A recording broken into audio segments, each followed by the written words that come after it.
All right, we are recording a video of some coding progress, and this is going to be a refactor of my create event form. And as you can see here in a previous branch here, I have freaking 1,872 lines of code. And I was watching some YouTube video, I can't remember which one, but it was mentioning like the ideal length is under 500 lines of code per component.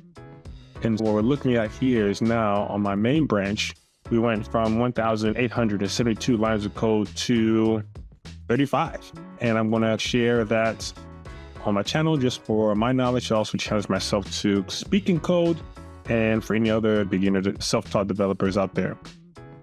Looking at the setup here of the structure, we have an event form and hooks. We have the sections, we have the types, we have the utilities, and then we have the event form. I don't think there's anything in here, so we can delete this.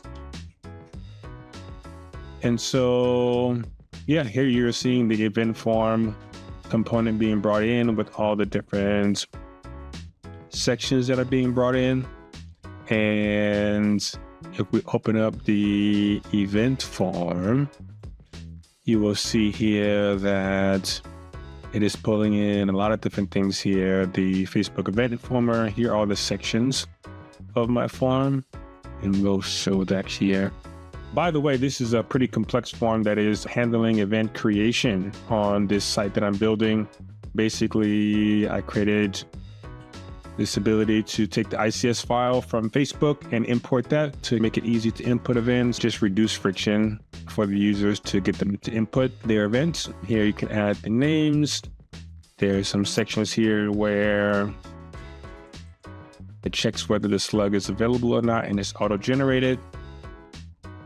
Address here is connected to Google autocomplete. So if I did 123 Main Street in Austin, that comes up. There's another area section with cities. That's probably a video in itself that we'll talk about later.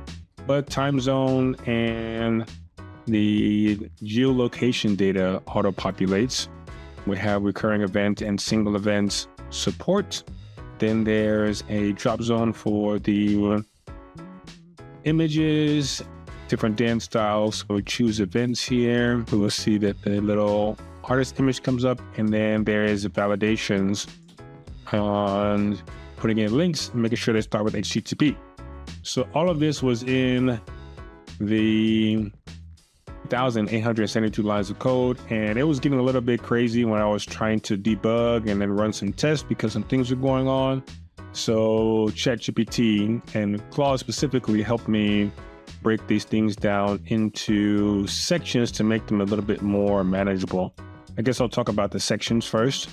We have the artist selection section, and it's all Mantine that I'm using here, but pretty straightforward.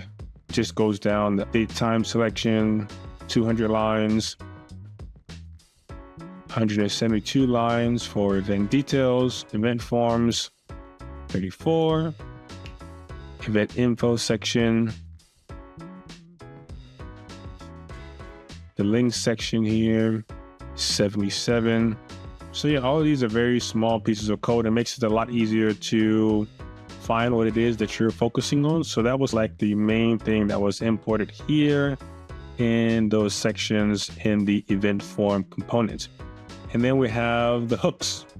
And the hooks here are like little helpers here in React. I just started using React like maybe 3-4 months ago, so I'm still wrapping my brain around it as well. But it was pretty cool to learn that you can separate all these different similar functions in the event form.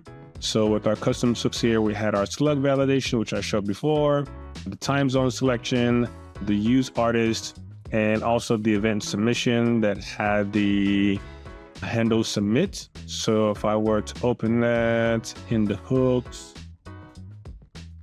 we'll see the use submission. So here was all of the I was making a call to go back to my Rails backend, and this is 300. But yeah, that was a big part of the original Create EventForm originally. So that was pretty cool to just build that into its own little component and then import it.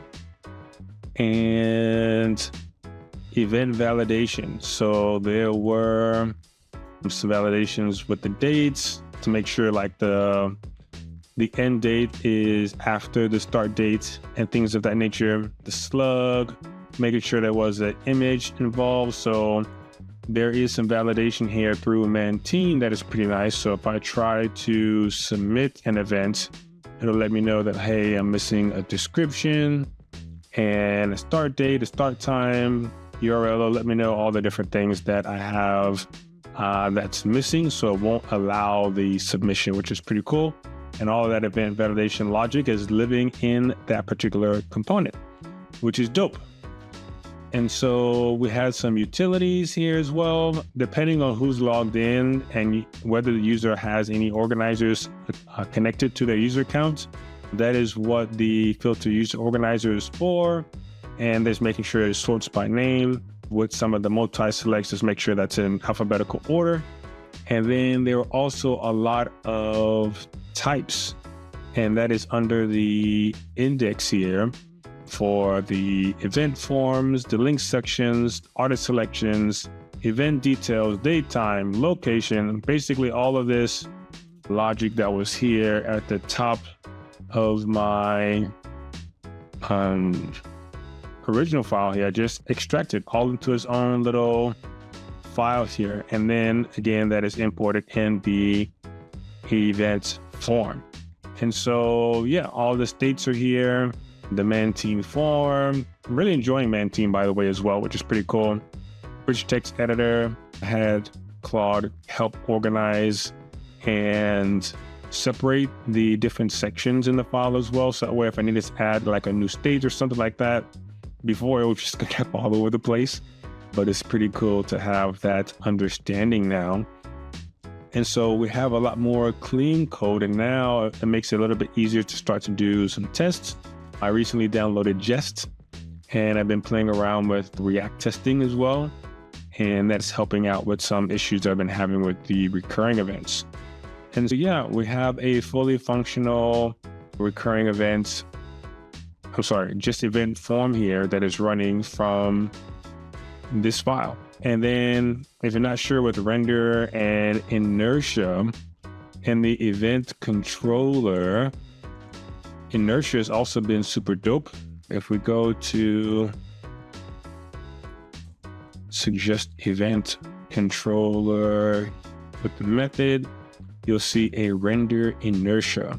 And so here are some of the props that is sent as well with that, but basically that is letting us know that, hey, look in the events folder and pull in the create event. And that is the file that we are looking at here. So yeah, Rails 8 running inertia with React, with Maintain UI and Postgres in the backend. And this is what we got. So I just wanted to save this as a journey. I'm going to have to look at my other forms as well. If we were to look at the artists and a new artist here, this is probably not as long on the, but I'm going to try to apply this logic in other places throughout the app, slowly but surely. And yeah, that's going to be this video. Hopefully it was helpful for any coders out there learning Rails and React, and my coding journey continues.